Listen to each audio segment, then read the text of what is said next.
Hello, everybody. Welcome in to the Apples and Genos Fantasy Hockey Podcast. My name is Nate Groot-Niblink. I'm the creator of Apples and Genos, originator of the Zero G Draft Strategy, and in this podcast, Blake and I are going to give you all the best streamers and ad options for next week so you can start planning early. Let's get it.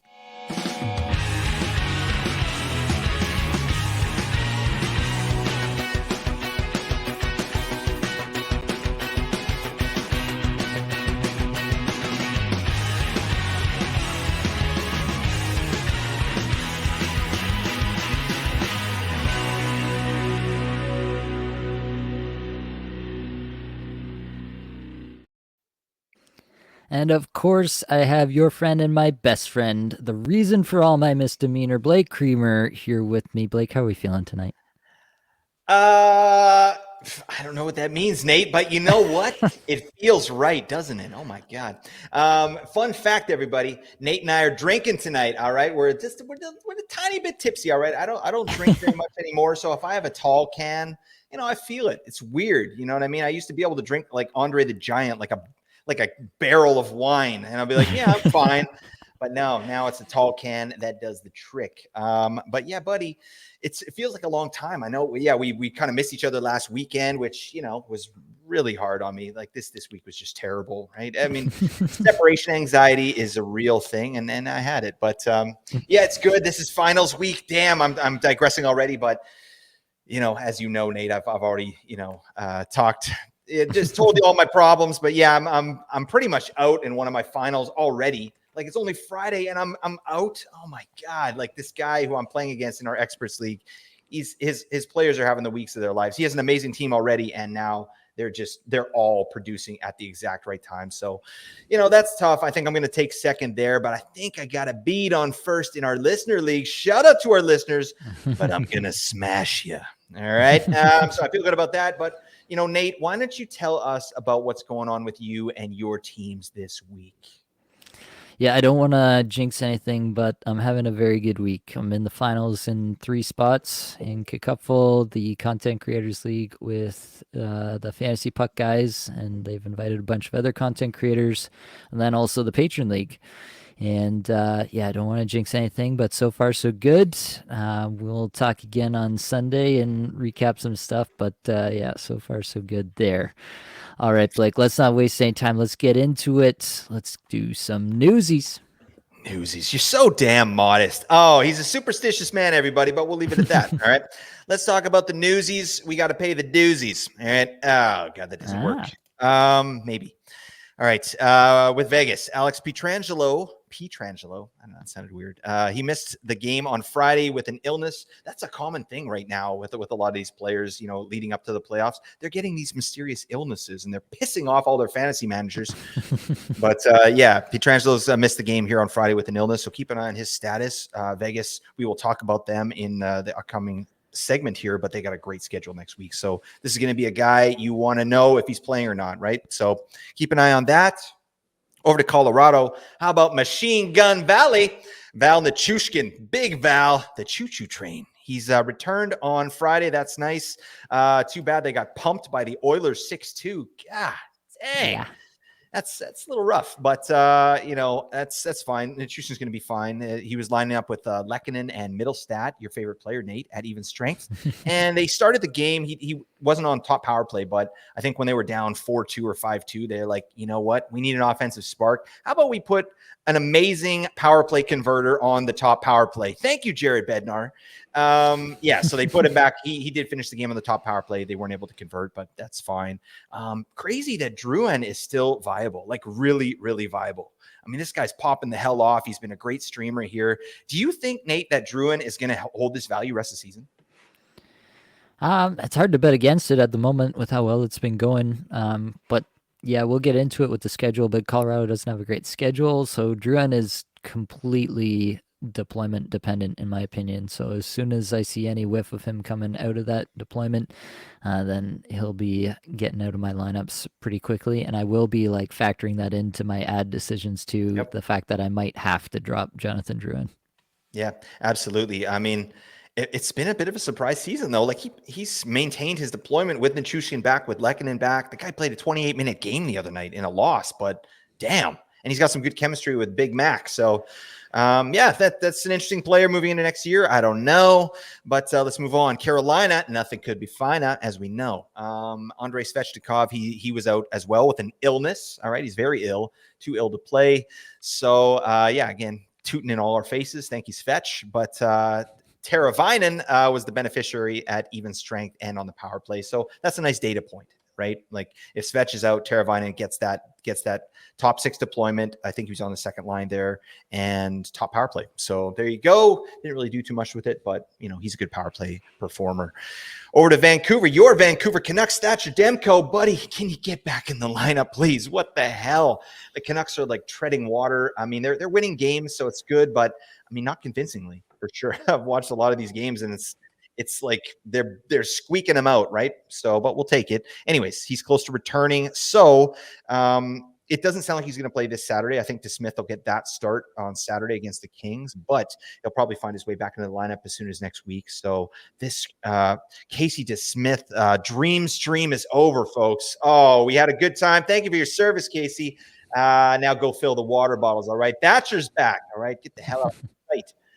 I'm over to Dallas. Tyler Seguin. This is just a player I wanted to bring up again. I talked about him on the last waiver show, actually. He's missing games here and there, right? They're managing his injury. So he's going to miss. They have a back-to-back coming up, Dallas does. And I think he's definitely going to miss one, if not both, of those games. So to me, I'm out on Seguin for the rest of the season. We can't fart around with a player that's having his load managed. Giggity.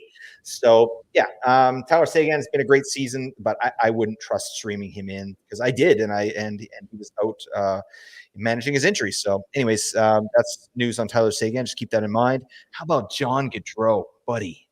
What the hell? I was pissed at John Gaudreau, but then I found out, yeah, like I just read he's played all 75 of the games before that, and then he took one game off with an illness. I'm like, still pissed at him. Like, buddy, no, this is my finals. But that's fine. He missed Thursday's game with an illness as well. He's going to be back on Saturday as per Coach of the Year, Pascal Vincent. Are you with me on this, Nate? Is Pascal Vincent the front runner? Clear front runner for the Jack Adams, Pascal Vincent. Yes. Book it. Confirmed. Nate, I'm going to clip that, and we're going to put that out there into the ether and just see what's what. I don't know where I'm going with that. All right. And sticking with Columbus, the goalie situation, what the hell? They got Daniil Tarasov is out with an upper body injury. He got clipped by his own teammate the other night, wasn't able to finish the game. Elvis Merzlikins is already out with a lower body injury. So they're both dealing with that. And it looks like Columbus is going to ride with one of the best names in the biz, Jet Graves. Yeah. That's a choice. And I love it. I'm here for it. What a beautiful baby boy. What do you want to name this? Jet. Like, yeah. Oh my God. Hell yeah. Like, if my wife said she wanted to name my son Jet, I'd be like, let's get the paperwork started immediately. Like, put it on there so you don't change your mind. Anyways, that's not good, folks. All right. Columbus is going to be a rough situation. And still sticking with Columbus, Boone Jenner is going to be out indefinitely as well. This really sucks. I love Boone Jenner. I hate what's going on with him. He's out indefinitely dealing with a personal issue. So all the best to Boone Jenner and his family. This guy's going to be back and ready to go. I would be surprised if he suits up for the rest of the season. I don't know. What are your thoughts? You think we'll see Jenner back in the lineup here, Nate? Yeah, it's totally speculation at this point, but Yeah. I think it could definitely take some time, and I wouldn't fault him for it. So. Yeah, absolutely. So all the best to him. Let's move on. Yes, actually back to Vegas here. I should have put this at the start, but Thomas, the Turtle Hurdle, he didn't play on Friday here, but I think he's going to be good to go next week. So this is awesome. We will actually get some Hurdle in our playoffs. If you're still playing this week upcoming, hopefully you were able to stash Hurdle because, we're going to talk about Vegas, but they got a great schedule and this guy should get prime deployment, I would think. And I think he's going to get power play 1. But what are your thoughts on that, Nate? Do you see Hurdle moving up straight on to power play 1? Or are they going to ease him into the lineup? I think there's a good chance, at the very least. Yeah, he's in my mind one of their top players. Like, are you going to tell me that Thomas Hurdle's not more talented than Ivan Barbashev and a better asset to your power play than Chandler Stevenson? I don't think anybody could tell me that. So I'd be more surprised than not. I put it at 60-70% that Hurdle goes straight to power play 1 and probably get some decent line mates at even strength as well. Yeah, love it. This could be, it's all dependent to coming back off a big injury. Like we have to temper For sure. expectations a little bit, right? Like I bet his ice time is going to be managed for the first couple games at least, right? So maybe we could see 15 to 17 minute Thomas Hurdle, and then hopefully for the back half of the week he's back up to big numbers. But who knows? Let's move on with Vancouver. Elliot Friedman mentioned something. He tweeted something out that he heard a rumor, or maybe it was on his pod there, that Elias Lindholm might not play for the rest of the regular season. But he wasn't super confident in that, but he was confident enough to report it. So that, where there's smoke, there's fire. I think, Lindholm's been dealing with what sounds like a wrist or a hand injury. So I think because Canucks are locked up, they're most likely like first in their division there. I think there's no real reason to rush Lindholm back into game action, but it's still a bit mysterious. It's still weird. Like it's terrible injury reporting from the Canucks here. Like what the hell's going on? Can you just give us some information? But I mean, this would explain, I think, some of Lindholm's, subpar play, at least offensively with the team. So yeah, I think at this point, he's really just a playoff asset. So, thank you, Elias Lindholm, for your service. What you provided, I don't even know. What was it, like 5 points in like 15 games or something? I don't even know. But that show ain't no good. But let's move on. I don't want to beat a dead horse. All right, I don't want to beat a dead Lindholm. He's not dead. Oh God. With Florida Panthers. All right, we got some injury news there. Aaron Ekblad out for the season. Dang, this guy is so unlucky. Like his injuries are just silly. Like one of his injuries last year was like he tripped on the stairs or something and messed up his hamstring, and then this year, yeah, it's more of the same. Ekblad's an interesting piece. I remember at the beginning of last year where like Ekblad was he was a top commodity for defensemen, wasn't he, Nate? And then because he's a shot producer and a goal scorer from the back end, but then Brandon Montour did his thing, and here we are. Like, where do you see Ekblad maybe into next season? Do you think this is a player that we're going to be drafting? I think he's probably draftable next year, but yeah, definitely as like your fourth, fifth guy. And he's not like a big time peripheral producer. And if he's not on top power play, then there's that. He's gonna be, yeah. I mean, ceiling case would be like what Philip Roenick gave you this year out of Yeah, it's good. Vancouver, something like that, right? As the clear second defenseman in the pecking order. Yeah, I like that comparison a lot. That tracks for me with Florida as well. Carter Verhaeghe, Swaggy Verhaeghe. He's going to miss the rest of the season. He's week to week with an injury there and could miss a couple of games in the first round as well. So just have to keep an eye on that. But he's done for the season. Thank you for your service, Carter. And then lastly, with the Avalanche, Mikko Rantanen wasn't able to finish the game tonight against the Oilers. So yeah, I think you got clipped by Matthias Ekholm there. So we'll just have to wait and see. But yeah, this could suck. If this is your finals week and now Ranto can't play for the rest of the week, that's not the best news in the world. But just keep an eye on it, and then moving forward into next week, we'll talk about the schedules. But buddy, we got a beefer here. We got to get to biz. What's going on with the last week schedule? Oh man, this is nuts. Tell me what's going on.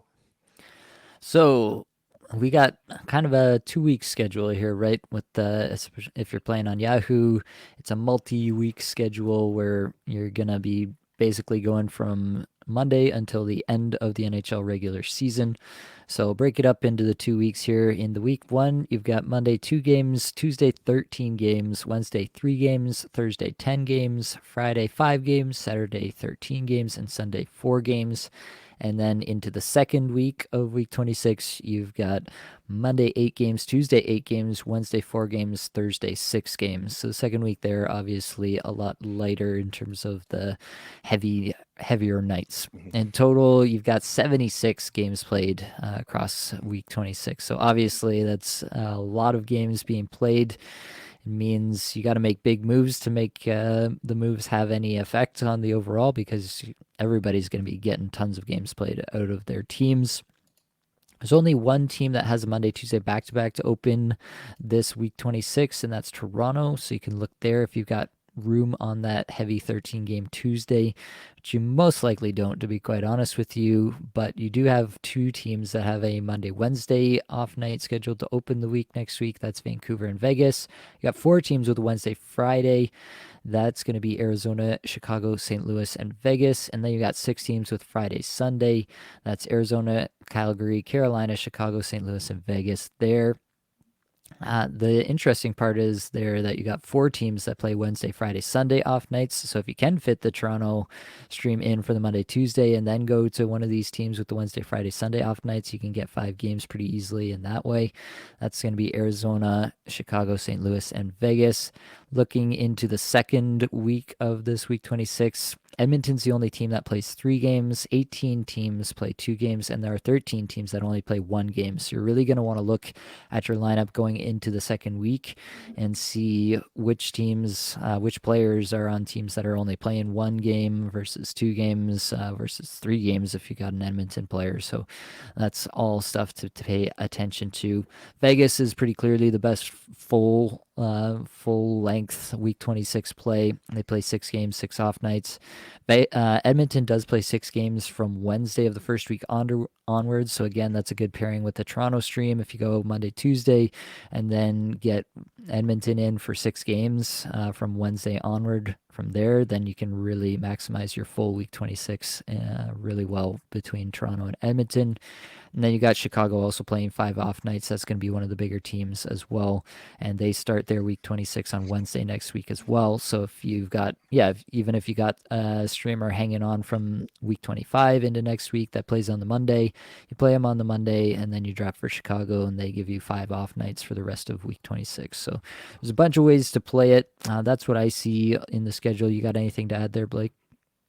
Yeah, and I mean, not really. Just that it is a 2 week schedule technically, right? And I talked about this a lot in the last waiver show, but just looking for those +2s, right? Like we want to make sure that we're maximizing games played. So yeah, like you said, and especially in the second half there, if you got teams with 1 game and there's like Edmonton streamers out there, you can get you drop the 1 game player and you add an Edmonton player, you're picking up 2 games right there. Like that's the kind of stuff we're looking at doing. Absolutely. All right. Why don't you take us in the worst teams to stream from, or teams that we're basically looking at? We might want to drop some of these players from these teams. You bet, buddy. And disclaimer, everybody, you gotta be ruthless. All right, in a redraft, right? We've said this lots, but we've got some names here that you wouldn't normally think of as like potentially droppable players, but it's redraft, so we gotta win those. We gotta win those weeks. We gotta maximize games. So, anyways, not saying these players are all droppable. We're just talking about some players here. Okay, there are 7 teams that play 4 games with 1 off night over the entirety of week 26, and those teams are Buffalo, Columbus, Dallas, Florida, New Jersey Devils, New York Rangers, and the Philadelphia Flyers. All right, so 4 games, 1 off night. That show ain't no good. All right. Especially when you got, some reasonable streamers, which we'll talk about in a little bit. But let's go through each of these teams. One thing that we want to do here with this week in particular is kind of let you know where these teams are or what they're playing for, right? Because that could make a difference, like in terms of, are they going to be prioritizing younger players, or are there's certain guys going to sit out if they have an illness, right? I'm air quoting illness if you're not watching YouTube, right? So just something to think about. So anyways, let's start with Buffalo, and there's not much to say about what they're playing for. They're out of the hunt, right? They're basically just looking for moral victories at this point right now. And how about Tage? Tage is popping off. Nate, are you stoked about this? Oh, I'm super stoked. Haven't been Kickupful. Been waiting for this all I year. know it's Made it all to the worth it. I don't even finals, and care. it's Yeah. all coming. It's all coming true now. It's You been worth it for sure. Yeah, you bet your sweet bippy it is, buddy. Shout out to Tage. All right, so we're looking at players in Buffalo like Alex Tuck, right? Who's been really hot as of late. Jeff Skinner, who's been really not as of late. Guys like Dylan Cousins, Bo Byram, and then that streamer with benefits who's basically turned into a roster player, JJ Peterka, buddy. Who saw this coming? We did, Nate. All right, we called Peterka. I mean, it's not rocket science, but damn. What do you think about these players? Yeah, I think you can definitely, like, I'm not going to fault you for dropping any of these guys, basically, is what I'd say. So next week, the first week of week 26, they're just playing the standard Tuesday, Thursday, Saturday, all on the heavy nights. And then they play on the Monday, which is an 8 game slate after that. So if they're not consistently cracking your lineup, like, these are all guys that I consider dropping. Tuck is the one that I'd be trying to hang on to the most, and then second Paterka. But the other guys, like, I feel very comfortable dropping if they're gonna get me some games played to drop them. Yep, absolutely. I concur with all of that. I don't think we need to go too far into it. Like, you got to just do what makes sense for your team, right? But just know what their schedule is and kind of treat them with that order there. Next team up, Columbus. Obviously, we know where they are at. It's been pretty damn rough. And I hate to see some of the names on here. Oh, my God. Zach Werenski. How about he's pacing for 63 points? Yes. Thank you, Zach Werenski. A little slow start, but I mean, again, like, we got to do what we have to do. But Zach Werenski's out there. John Gaudreau, get the hell out of my sight. You're dead to me. Boone Jenner, I mean, we don't know. I think Boone Jenner's obviously a drop. We can't, we don't know what's going on. So I think, that makes sense. Kirill Marchenko, though, goal and assist last game. Nice little game. Alex Nylander. How are you prioritizing these guys? Yeah, Werenski's the only guy that I think that I'm definitely holding on to because, I mean, he's probably just in your lineup, right? Like, you probably got 4 or 5 defensemen. He's going to play the 3 games for you, plus the 1 game the next week. Is it a great week to be hanging on to a guy? No, but what kind of defenseman are you going to add that's going to give you this kind of production? I don't think there is one. His metrics are terrific over the last little bit as well. He's scored 5 points in his last 5 games. He's skating 25 and a half minutes a night. Like, what's not to love about what Zach Werenski's doing for you at the moment? So I'm absolutely hanging on to Zach Werenski no matter what. The rest of the guys, like including Johnny Gaudreau, all these guys, I would have no problem moving off of if it gets me games played. Bounce. You know what I love, though? Like, just watching these players hit their projections towards the end of the season. You know what I mean? Like, you're watching them all season, like, what the hell's going on with Zach Werenski? Like, he wasn't exactly the Zach Werenski we knew and loved, right? But obviously with this last stretch of play, 63-point pace. The guy has 49 points on the season. That's a great season on a really bad team. So shout out to ZW. Appreciate you. Let's move on to Dallas. So a little different in Dallas. They're playing for the top seed, right? They're kind of up against Colorado and Vancouver. They're trying to, jostle for some position there, right? So they've got 105 points. They're +3 on Vancouver. So they got something to play for, right? Obviously playoff matchups and stuff like that. So, they're still resting guys like Tyler Seguin, though, right? So we have to keep that in mind. But I mean, we're looking at all the studs, right? Rupa Hintz, baby dry. No, say it ain't so. Joe Pavelski, Jamie Benn. How is this man doing anything? He's just he's power play 1 and he's doing stuff. God dang. Wyatt Johnston, the 2024 Dallas Stars points leader, which we know. Duchesne, we found out it was Duchesne. I know people love it when I say, was that Duchesne? So I have to say it again. All right. Because that's how I get the business. All right. Thomas Harley, Tyler Seguin. Who do you like out of Dallas? Who are you keeping? Who are you bouncing? Yeah, I think I'm hanging on to Hintz. He's got 5 points his last 5, 14th in the league in individual scoring chances 4 over that stretch, 6th in on-ice scoring chances 4. Pavelski's on-ice numbers look good. His individual numbers not quite as good. Again, it's a Tuesday, Thursday, Saturday kind of schedule for Dallas, similar to all these teams really that we're going to be talking about here. But I'm trying to hang on to Hintz for sure. I'm trying to hang on to Pavelski, but less so. Like I could be convinced to move off him if there is like a priority guy out there. Like if there is a Hurdle or a Barbashev from Vegas out there, then that would probably be enough to move me off of Pavelski if he was the bottom of my lineup. Jamie Benn, Wyatt Johnston, Matt Duchesne, all these guys probably in the same tier as Joe Pavelski for me. Johnston's numbers are just incredible. 8 points, 4 goals his last 5. Amazing. 9th in shots per 60, 8th individual scoring chances 4 per 60, 10th Corsi 4 per 60, 16th on ice scoring chances 4 per 60. Absolute stud, Wyatt Johnston. You called it, buddy. This is a guy you were into last season, for God's sake, and this trajectory looks really, really good. If he can get some power play one time, I think we're looking at point per game. If he can kind of continue on with the way he's playing here, he's a young guy, so temper expectations. But damn, looking pretty damn good. Let's move on to Florida. What are they playing for? They're 4 points behind Boston for first in their div. So that's a nice place to be. I mean, they've had a little stretch here where they haven't been playing so well, right? And they've got some injuries now, so they're trying to figure it out. I wouldn't be surprised if we see some periodic rest from some of their top guys, right? They played a lot of hockey here in the last year and a bit. But I mean, in terms of drops, we're not dropping the big boys, right? But what about Gustav Forsling? What about Vladdy Tarasenko? What about Sam Bennett Dyson? What are you doing with those studs?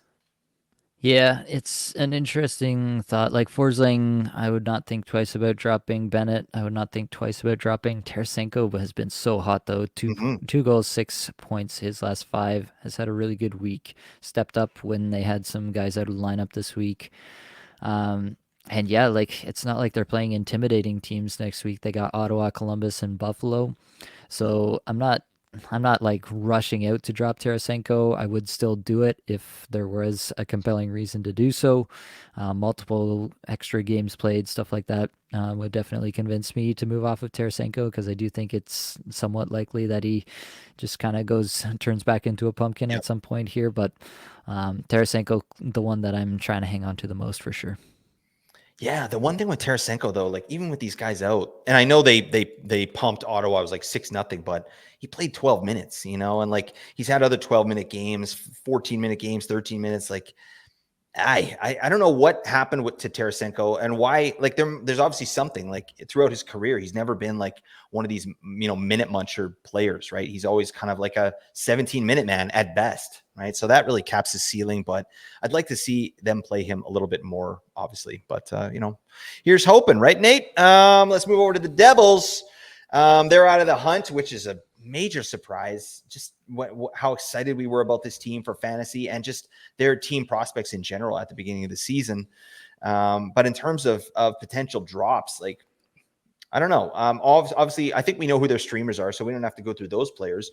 But Luke Hughes, what do you think about Luke Hughes? Like, he's still obviously last man standing on the power play. That's not going anywhere. He's played reasonably, in the last month or two here. So, what are your thoughts on Luke Hughes, Nate?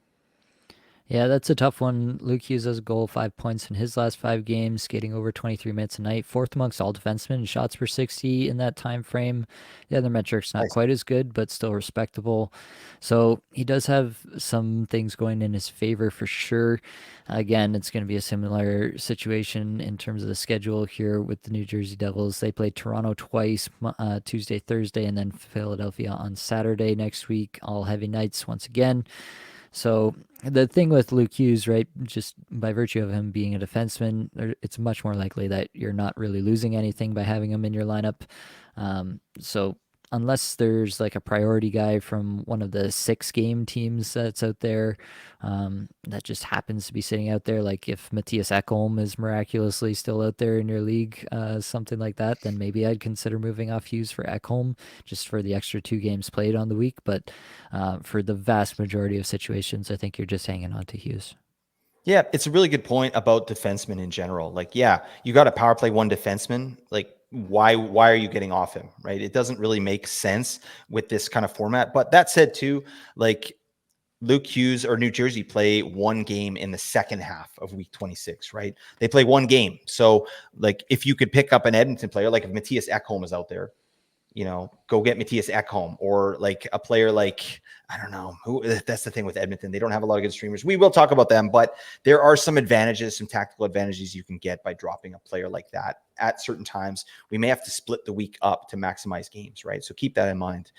New York Rangers. That's the next team here. And their situation, they're in the driver's seat right now for first in the conference, which is absolutely valuable, right? Because look at their potential playoff matchups, right? That's the difference between playing the Islanders. All right. Are they even going to make it? My God. Or Tampa Bay. Yeah. I don't think I'd want to be seeing Tampa Bay in the 8 seed, going into the playoffs. That's not a fun place to be. So I think, I don't know, whatever. Like, I think first in the conference is what they're looking for. So, and they have some good streamers. How about our boy, our deathmatch wonder, Alexis Lafreniere, just popping the hell off at a ridiculous pace. I mean, we got Lafreniere, Trouba, Miller. What are you doing with these players? Yeah, Lafreniere is obviously the interesting one. He's got 4 goals, 7 points in his last five, playing over 16 and a half minutes a night, 64th shots per 60, 107th individual scoring chances, 4 per 60. On ice numbers a touch below that. He's had a really nice stretch here, but by the same token, he's still a guy who's getting 60 and a half minutes a night, which is okay, but it's nothing to write home about. He's not playing on the top power play. He's got Panarin exposure, which is great, but the Rangers look like they're trending towards locking up this position in the next little bit here. Mhm. And as soon as they do, they will have no reason to play anyone of value or like exert themselves in any way, shape, or form. So I'm a little bit worried about that fact for anybody off the Rangers. And so I would consider moving off of even Lafreniere, even given how hot he's been, if again there's a priority streamer. If not, then I'm comfortable hanging on to Lafreniere at least until such a time as the Rangers really do take their foot off the gas pedal. But I am watching that one. Truba obviously is more of a bangs guy. I think you hang on to him for the bangs where you've got him. If you're in a bangers cats or something like that, you're hanging on to him just because he does that so well. Keandre Miller, I've never really understood why Keandre Miller is rostered as highly as he has Yeah. been throughout the season. He's a clear drop for me in this scenario. Drop him like it's lukewarm. All right, that's how we get the biz. Philadelphia Flyers is the last team with a 4-game, 1-off-night schedule. They're still fighting for a playoff spot. They took a bad loss tonight. They kind of fell apart there, unraveled in the third period. So that's pretty rough. After Torch's impassioned plea, his amazing press conference, I don't buy it. I am not a Tortorella fan, and like, I don't like these old dinosaur coaches that just, well, if they can't take my feedback, then, maybe they have the wrong coach in here. It's like, it's your job to adapt, you dingus. I don't know. I could go off. I'll talk about that in cream of the crop. I'm going to go off on Torts because he's a wiener. But anyways, yeah, Philly's got lots to play for. They got to put some wins together. So we're looking at bubble players like Owen Tippett, Travis Sanheim, Cam York, who's on and off the power play here randomly, and Jamie Drysdale, who's on power play 1 now. What do you think? What are we doing with our Flyers? Yeah, it's an interesting group, but a pretty uninteresting fantasy schedule here. Mm-hmm. Um, I mean, they've got everything to play for, which is the nice part about the Flyers at the moment. Yeah, I think that you're probably hanging on to Tippett. His underlying metrics continue to be really good. Yeah. So I think you're hanging on to Tippett. I mean, he's got 3 goals, 4 points his last 5, which is also obviously pretty good. The 3 defensemen, I'm not excited about any of them. Torts just flips between these guys at will, so you never know who's going to be on the top power play or getting top minutes. Jamie Drysdale has had a couple of nice games here, so I like that, but it's not enough for me to be like, I got to have this guy for his 4 Yeah. games this week. So, yeah, any of those guys I'd be happy to move off of. All right, sweet. Let's move on. There are 4 teams that have 4 games played over week 26 with only 2 off nights. So a little bit better, but we're going to rapid fire through some of these. First one is Anaheim, right? And we know where they're at. They are towards the bottom of the league. All right. But what about Frank the Tank Vetrano? Like, we got all their first line players to me are borderline streamers at this point anyway. So we got Vetrano, we got Troy Terry, Trevor Zegras, put a couple assists together. Thanks for coming out, my man. He's had a frustrating season. Cam Fowler, that late night beauty, he's waiting at the bar. I think we're going to move on, Cam. It's not the time. Mason McTavish and Alex Killorn. What say you, Nate? Tell me about the Ducks. What the hell is a duck, by the way? I don't know. Yeah, what is a duck? I don't think anybody's been able to answer that for us so far. But yeah, any of these guys, I think I would consider moving off of. Vetrano, still 15th in the league in shots per 60 over the last 5, so that feels decent. Yeah, I still think Troy Terry is a talented guy. He can put up points. Whether he will or not is entirely another question. Anaheim plays LA, Calgary, and then LA again in the first part of the week 26 here. I don't think they're going to be putting up a ton of goals at any point in the near future. It really does seem like the whole team is just kind of thrown in the towel on the year. So overall, I'm just not excited about any of these guys. And if you are getting a streamer that's going to give you even like +1 games played on any of these guys, and it's a decent streamer, I think you're probably happy to move off.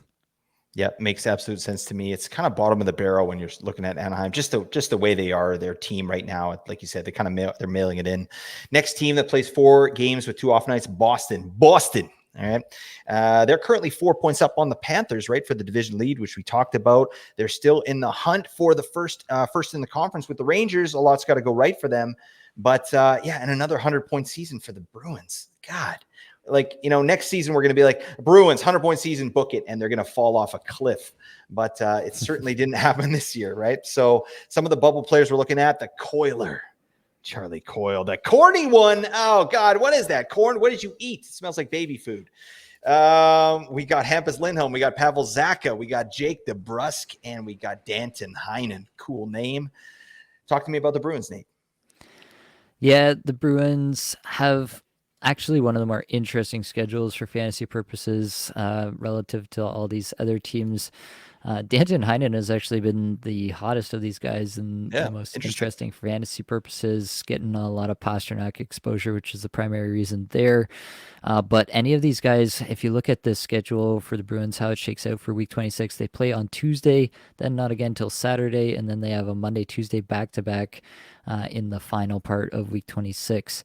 So basically, I think you're just dropping anybody from Boston, like getting one game on the Tuesday if you can fit them in on Tuesday is not that great, and then you're waiting again till Saturday, another heavy night. Are you getting them in there? Realistically, I think anybody from Boston, with regards to Week 26, is only in that second part where you can get the Monday, Tuesday back to back, if that helps you for whatever reason at that point. But everybody not. That's not one of the stars there I'd be looking to move off of in Boston.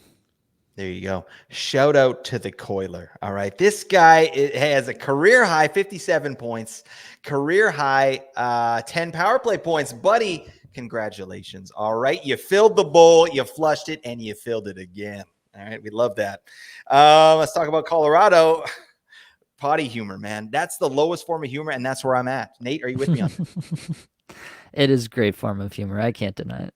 Okay, all right, thank you. That's nice. It makes me feel good. Colorado, another team here, 4-2. They're still playing for top seed and obviously best seeding within their division. So we got to look at some of the players that are going there. And we're looking at Devin Taves. Devin? Yeah.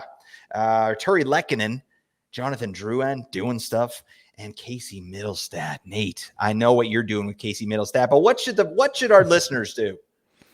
So again, this is kind of a funky schedule with Colorado. They play on Tuesday, then not again till Saturday. They play Saturday and that Saturday and then the Sunday right after. And then they don't play again for 3 more days until the final day of the regular season on the Thursday. So it's a very spread out schedule for Colorado. I'm not excited about rostering anybody from Colorado, especially if you're not actually getting them into your lineup for some of these heavy nights. I do think that almost everybody who's not like an absolute stud in Colorado is droppable. But you're holding Ross Cameo Colton, right, Nate? Absolutely. I know you picked him up. All right. Yeah, there you go. All right. He's holding him till the wheels fall off. He doesn't give a damn. All right. I'll word up. Let's go. Last team, Nashville. Okay. These guys are nearly locked into the wild card spot against all odds. This has been a great back half of the season for the Preds. I'm happy to see it. This team shouldn't be doing as well as it is, but I think they're well coached, and obviously Saros is an elite tendy when he's on his game, so that's looked good. But yeah, they're 6 points back of Winnipeg and 8 points up on St. Louis for that spot, so it's pretty dang nice.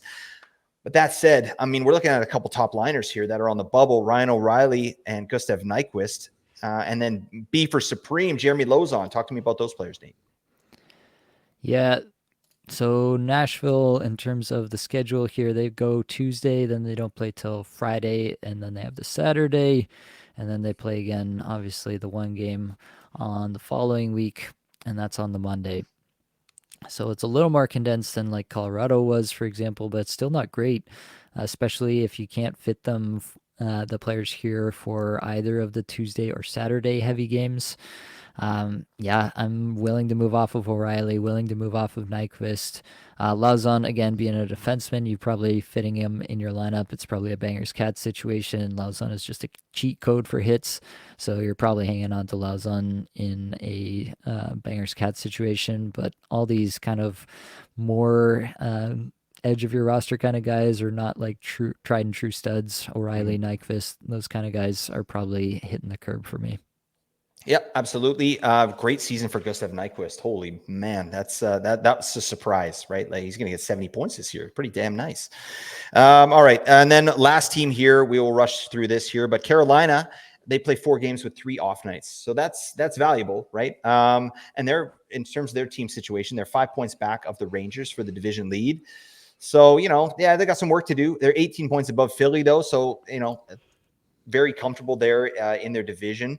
What are you doing with the top players there on Carolina? Obviously, Aho is the man. We're not doing anything there. But Brent Burns, Svechnikov, like Seth Jarvis even, Martin Necas, Brady Shea. Talk to me about the Hurricanes and how you're sort of prioritizing them. Yeah, so if you need to free up a spot on the Tuesday, that's their first game of the week next week, the 13-game slate. I'd be okay to drop them. Then they don't play again until the Friday. They do play Friday, Sunday, so 2 off nights there. And then they have the one game on the Tuesday the following week. So I view them more as like that Friday, Sunday, Tuesday back end of the first week of week 26 into the second part. They're more just like a 3-game stream later on, and I would be comfortable dropping them to set up my week with an earlier week stream if that works out for you. Obviously, dependent on your roster, but I'm comfortable dropping any of the names we mentioned there just for that early week where they only play the one game on the super heavy night. Yep. No, that makes absolute sense to me. Yeah, cool. I'm in agreement with you there. Now we got to get to the best teams to stream, and if if your kids are listening, cover your ears. All right, that's fine. As Nate fondly refers to it when he's oiling his new pectoral muscles, the streams that make me cream in my jeans. All right. Oh God. God, I'm sorry about that. I'm literally talking about whipped cream and a pair of jeans on the floor. I don't know. I don't know. That doesn't work at all. All right. That's all editable stuff that we can do, Nate, later. All right. We'll do it There in is post. Yeah, we never do it in post, by the way. It just stays in, and that's fine. All right. There is a team that has a clear advantage this week here in week 26, and it's the Vegas Golden Knights. Vegas, baby. Yeah, you're so money and you don't even know it, Nate. They play 6 games all on the off nights. That's very helpful. So thank you, Vegas. They got their playoff spot all but locked up, but the Kings are only 1 point back for third slot in the Pacific, so that's interesting. Plus, they just got pumped by the Arizona Coyotes 7-4. Well, Arizona's been doing this lately, like putting up big numbers. I don't know. People are taking them lightly, kind of the way they did last year. But anyways, that's neither here nor there. We got to talk about these players. So, we've got some great streamers here on this team, guys that have been doing stuff for a little while here. And we're looking at Thomas Hertl, which we already talked about. I mean, it's a minor risk, right? Because we haven't seen him play on the team. We don't know what his deployment's going to be, but I mean, he's a premium player. They've got him locked into term. They have every reason to get him into the lineup and fit him, give him a bunch of minutes if he's able. So you got Thomas Hertl. You got, come on, Bobby, let's go party. Ivan Barbashev. Got to do it. He's out there as well. Had a nice little season. Braden McNabb, Beefer, Chandler Stevenson, Anthony Mantha. Talk to me about how you are prioritizing your Vegas Golden Knights, because these are guys that should all be rostered, really. Maybe not Mantha. You probably got to pick Mantha up too. I don't know. What are you doing with these players, Nate? Yeah, I think any of these guys could be worth an ad. It's really hard to evaluate Thomas Hertl in my mind, just given what he's Yep. had to work with in San Jose the last couple of years. I think there's a chance that he's like instantly the third best player on this team Yeah. behind Eichel and Marchessault. So that has me a little bit excited about what he could be for us here in week 26 for fantasy purposes. Barbashev, just by virtue of being on that line, it seems like that's a fairly entrenched line at this point with Eichel and Marchessault. So that's a good spot for Barbashev. The one thing would be he could be the guy who gets bumped off the top power play for Hertl when Hertl's back. Yeah. So you'll have to watch that one. But either way, I think Barbashev still represents a decent stream. The underlying metrics are not great, but the deployment is, and he's been super efficient playing with those guys. So I think you're just rolling with Barbashev there as a priority stream. McNabb, obviously, a lot of utility in bangers, cats kind of formats. Stevenson has been on the top power play, but again, this is a guy who's at risk of getting bumped off for Hertl. So you're going to want to see what that looks like and where he ends up. Like in this last game, he played with Michael Amadio and Paul Cotter. I don't know that that gets better with Hertl coming in. So that's a really tough place for somebody like Stevenson to produce from. If he's off the top power play, then I have absolutely no interest in Stevenson, even given the terrific schedule here. I think Mantha could be a guy who skates alongside Hurdle, and if he does, then that's a good spot for him. And so I'd have even more interest in Mantha than a guy like Stevenson, with Hurdle back in the lineup if that were to come to pass. So that's my general take on the Golden Knights. Lovely. Remember Anthony Mantha with the Detroit Red Wings? He had so much promise. Oh my God, he had a 25-point season. He had a 72-point pace in his last season there with Detroit, and yeah, it's been mixed reviews since then. But I don't know. That's what did you ever? Are we ever big on Anthony Mantha in fantasy, Nate? I was, yeah, I was legitimately interested in Mantha. I thought he had a ceiling, like the metrics were ascending. It was all looking Mhm. positive, and then he just completely fell off the road and fell off the map entirely. So yeah, sometimes it happens. Yep. It's not an exact science. There's stuff under the hood with every player that we probably will never hear about. So, yeah, unfortunate, but it still seems like I think we can get something of value out of Mantha. I mean, he's got 6 points his last five Yeah. games, so clearly some things are still working there. Yeah, might have landed in a good spot here. All right, let's move on. Edmonton is the next team. They also play 6 games, and 5 of those games are on off nights. And like you said, their last 3 games are in the back half, like the second half of week 26. So just something to know. But I mean, that really sucks because they don't have great streamers. In terms of their team situation, there's not much chance of them catching Vancouver for first in the division. But they're definitely in the driver's seat for second, which is a great place for them to be considering how they started the season. It was ugly. Like they got their coach fired and then they woke up and just got the biz. So anyways, in terms of streamers, like it's slim pickings here on Edmonton. We're basically looking at Adam Henrique and McLovin, Fogle. I mean, maybe Corey Perry. Oh God. I mean, are we down? Are we that low? Like how low do we go with Edmonton here, Nate? Like in terms of streamers? Yeah, I mean, there's a couple of elements to this too, right? Because Edmonton is probably not going to have a lot to play for in those 3 games right at the end of the week. You're going to be looking at the schedule and being like, man, this is awesome. They've got 3 games. I got to get myself somebody from Edmonton. But the fact is, they're going to be probably, almost certainly, just mailing it in all those 3 games. Wouldn't surprise me if McDavid or Draisaitl are nicked up in any way whatsoever. If one or both of those guys sit Mhm. games through that 3 game stretch, there's no reason to overextend guys playing 3 games in 4 nights at the very tail end of your season if it doesn't materially affect your standing, for playoffs in any way whatsoever. So, that part of it makes it really tough because obviously Draisaitl and McDavid are the entire offense there in Edmonton. Exposure to them is what we're looking for when we're looking at streamers. So that part makes it really difficult to try to figure out what we could be doing with the Edmonton streams. I do think like Henrique and Fogel are those guys that could have some interest. I don't know that I really want to go much further down than that, like to a Corey Perry or Ryan McLeod or something like Yeah. that. That just feels like pushing the envelope too far, just in the name of getting games played when you know for a fact that these guys are like 25-point scorers, Yep. on a season. Like you're probably better off going elsewhere, even getting one less game played. Yeah, maybe even 2 less games played at that point, right? Like I don't know. It's slim pickings you're getting down there, but I mean, if you're desperate, whatever, you can make it work. Let's move on to Calgary. 6 games they also play, and 4 of those are on off nights. They're obviously out of the hunt.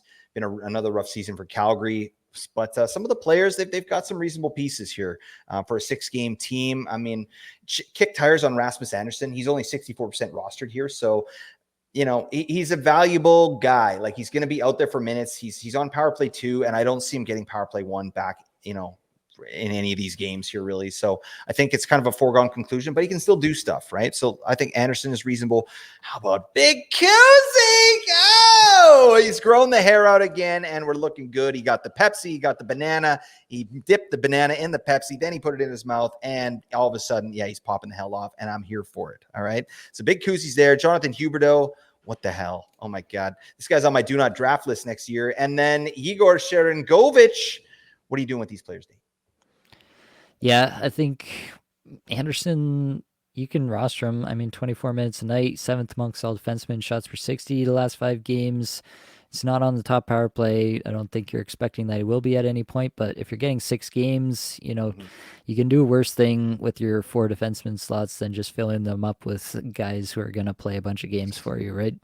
So Rasmus Anderson has some consideration from that perspective alone. Andrei Kuzmenko has been producing 4 goals, 7 points his last 5, 76 shots per 60, 32nd individual scoring chances, 4 per 60, playing 18 minutes a night, top power play. Yeah, I like Oh yeah. Kuzmenko. This is a good look in What my about that range. shooting percentage, Nate? Yep, that Oh shooting yeah. percentage. I mean, I think I projected Kuzmenko. I'd have to double check, but I think I projected Kuzmenko for a shooting percentage in this range. He's at 16.4% now on the season. I think I may have had him in that range. So, No, I mean in the last um, 5, he's up at 27%, just like old times. just like Oh, old it feels times, right. Yeah, he's back, baby. the old Kuzi's back for sure. Yep. Between Huberto and Sharon Govich, I would go Sharon Govich over Huberto. Yeah, I just can't trust Jonathan Huberto anymore. Brutal stuff. Cool. Okay, let's move on. We got Seattle and Toronto as well. 6 games with 3 off nights. So let's look at some of those players. For Seattle, they're out of the hunt as well. So not too much to play for, just, getting good habits. And I mean, there's got to be better players to roster than some of these guys. Like we're looking at Adam Larson, who didn't play the game here on Friday. So we got to check that. He's clearly a Bangers League guy. Jordan Eberle, Matty Beniers, who's actually been, doing stuff out there. Oliver Bjorkstrand, the jerk store, had a nice little game tonight. And then Eli Tolvanen. Talk to me about the Kraken. And have you got the stones to roster some of these guys? Yeah, I don't mind doing it. I've been doing it all year in the spots where Seattle's had a good schedule, so I don't mind doing it. Um, yeah, I mean, you could even throw Shane Wright in there. He had a two Yeah, goal, one apparently. assist game here tonight. That Eberle Schwartz Wright line had the most time on ice of any of the forward lines. So you could throw Shane Wright in the mix as well, and I wouldn't be too shocked if he provides something. The Kraken do play the 4 games. The first 3 are all on heavy nights to start, and then their last 3 are all on off nights. So if you can get them in for some of those heavy nights to start the week, then I think you're cooking after that point. You can get some actual games played there, but you're going to have to obviously check out your lineups and see if they're actually going to factor into games played for you. Yeah, overall, I think I would still. I mean, it's really tough to rank all these guys. Like, Yeah. they're very very similar in a lot of respects for me. I think they're all in a very similar tier. I would probably rank it gun to my head: Bjorkstrand, Eberle, Beniers, Tolvanen at the moment in terms of point scoring. Obviously, Tolvanen provides a bit more bangers than the other guys, so if that's a major consideration for your league, you may want to look that way. But yeah, it wouldn't shock me if these guys were ranked in terms of point scoring over the next 6 games, like 1 through 4, 4 through 1. It wouldn't shock me either way. God, this is such a frustrating team to try and value for fantasy, isn't it?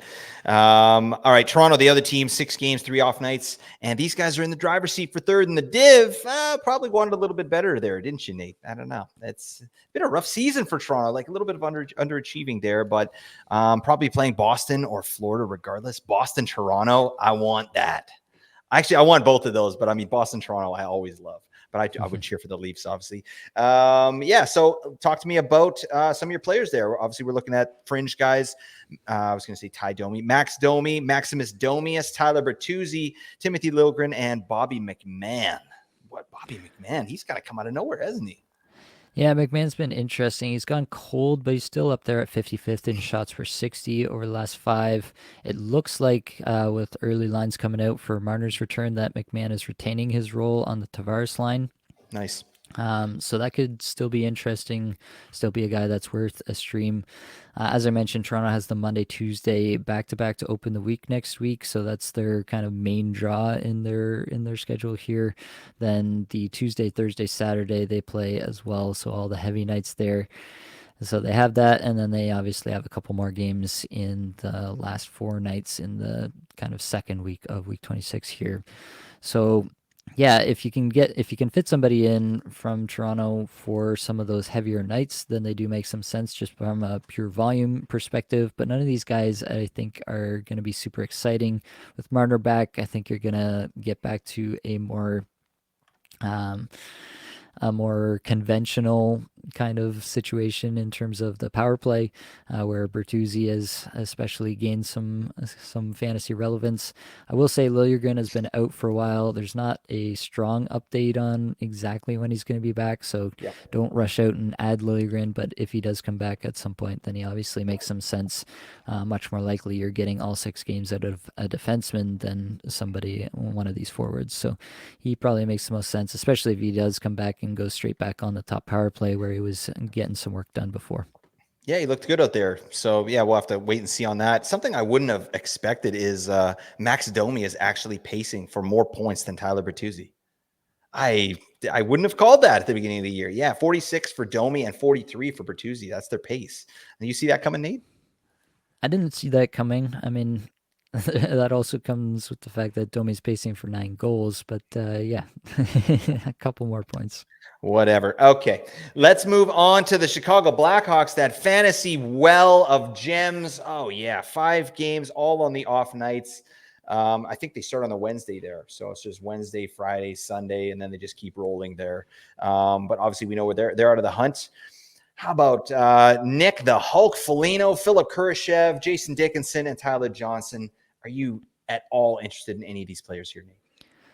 Yeah, I mean, it's hard not to look at Kurashev's stats the Mhm. last little bit. The last 5, he's got 2 goals, 6 points, 19 and a half minutes a night, stapled to Connor Bedard at every opportunity, it seems like. So Khrushchev is the guy that you're going to be looking at the most for sure. I feel like it's just as likely that these points go away as they stick around. But yeah, if you are looking at Chicago, Khrushchev is the clear guy there. Foligno has some relevance in a bangers league.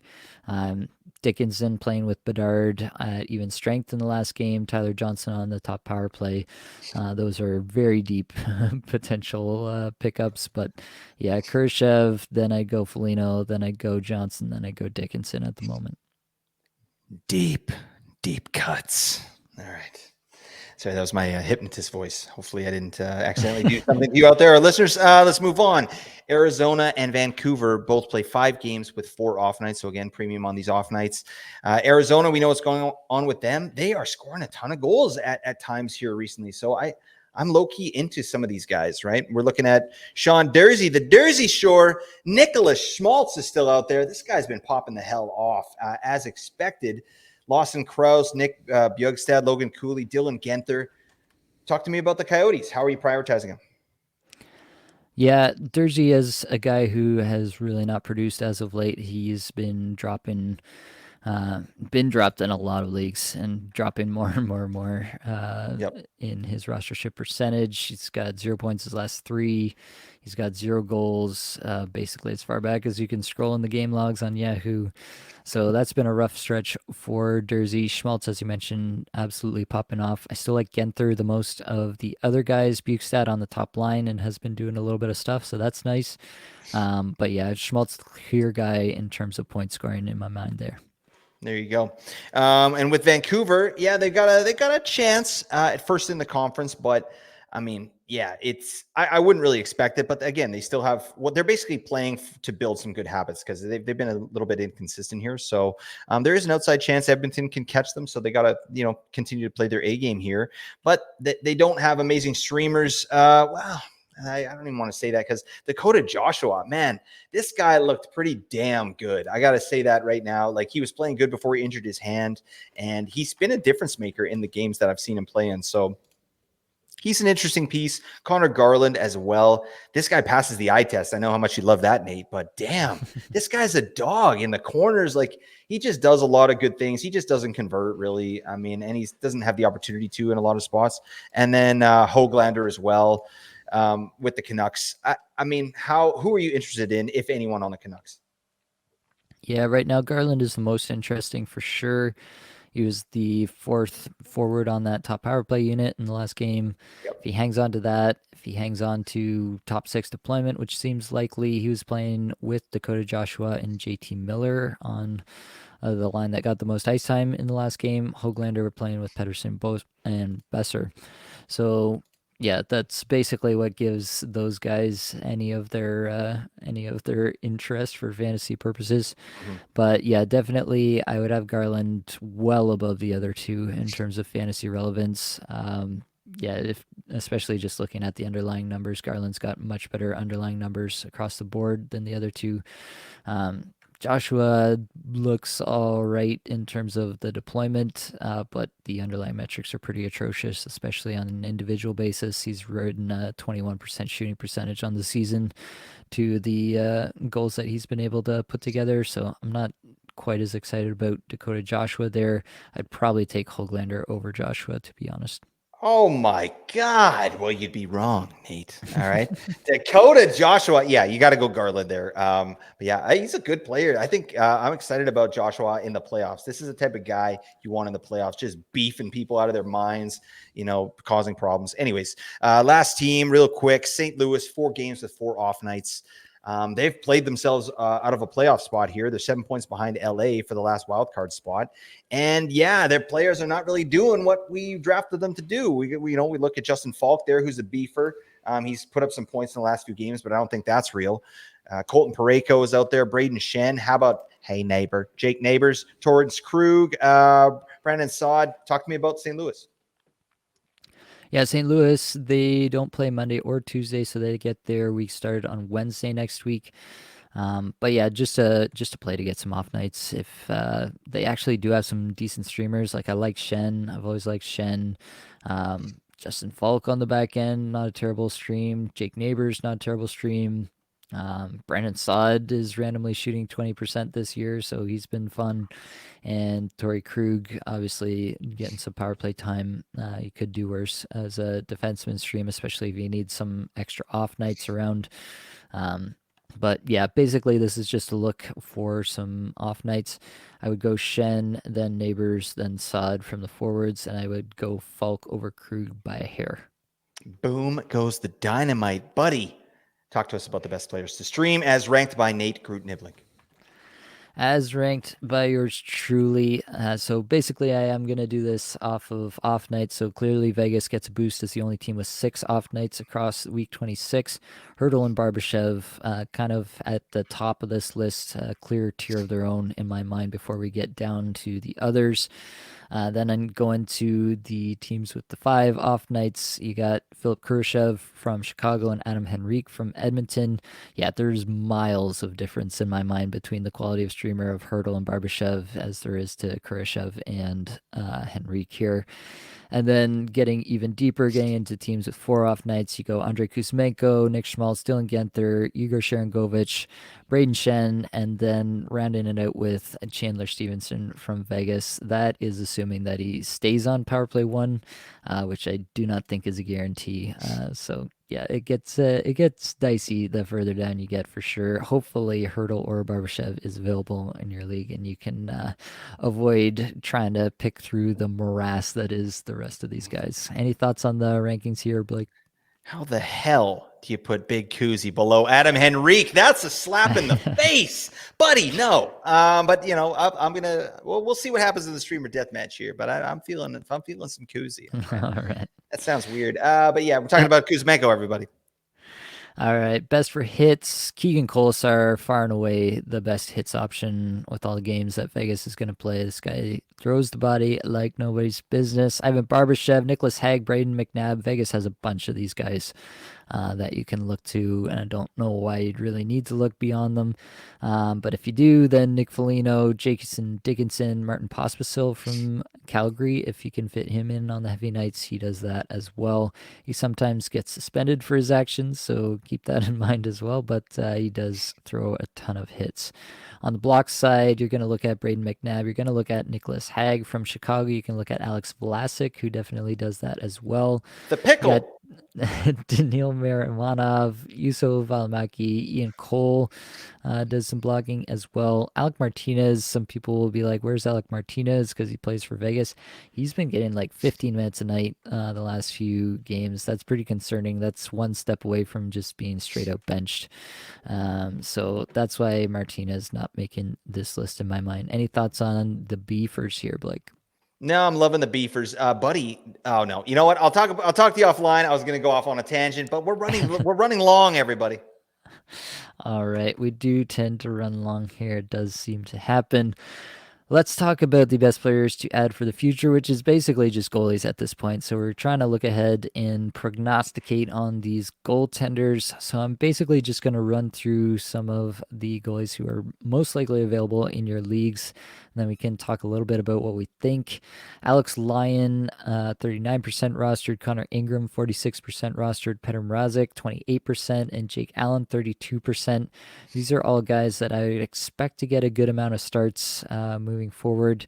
Vejmelka got the W here today, but did allow 4 goals doing it. If Ingram has another nice game this week, then you could see Ingram take a majority of the Coyotes games moving forward. So that'd be an interesting spot. Lyon has actually low-key had a pretty solid last few outings. And so if that continues, you could see him get a majority of starts for the Red Wings.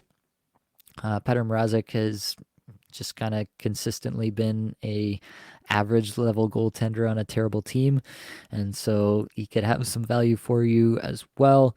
And then Jake Allen for New Jersey. It's going to be a little bit of a tougher road to hoe there. Like, I feel like New Jersey is a better team than some of these other teams that we're talking about here. But he's got Toronto twice to open next week. If he gets both of those games, I don't know how excited you are going to be to start him in those scenarios. So yeah, better team, but worse opponents potentially there for Jake Allen.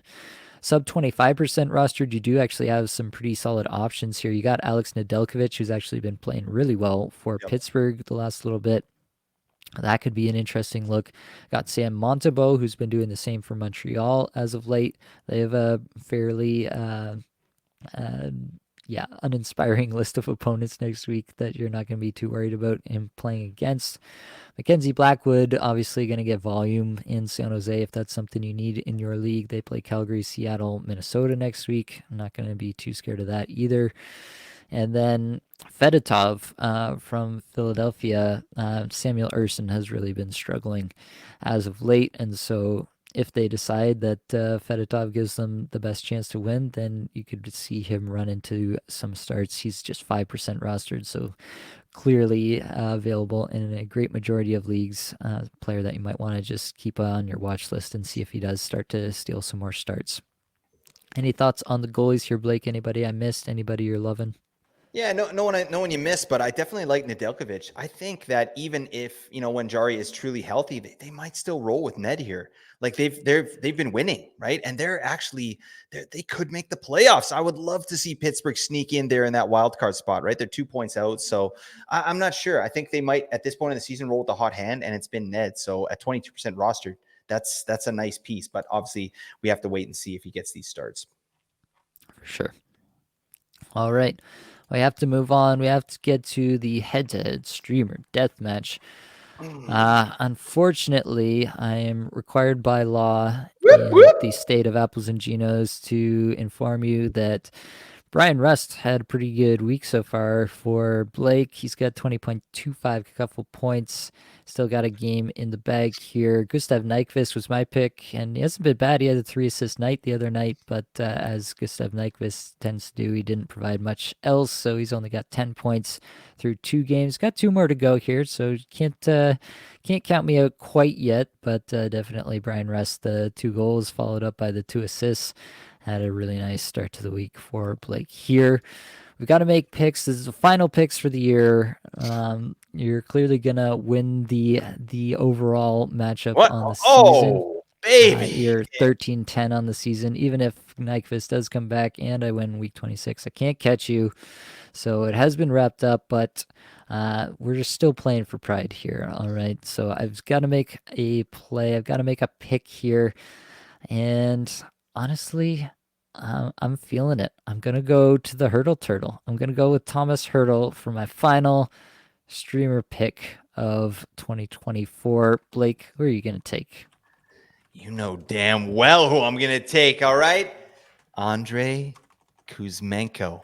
FTW, buddy. Oh, yeah. Get a banana in there. Drink the Pepsi. We're good to go. All right. Kuzi's taking it home right now. I love it. All right. Well, that is going to be all we've got for this podcast. Hopefully, it brought you some value, helped you get a little bit better at fantasy hockey today. All the advanced stats you heard today came from Natural Stat Trick, which is a terrific free resource. Many thanks to the band They're There for supplying the music for this podcast. Be sure to check out their Spotify as well. That's it, folks. Much love.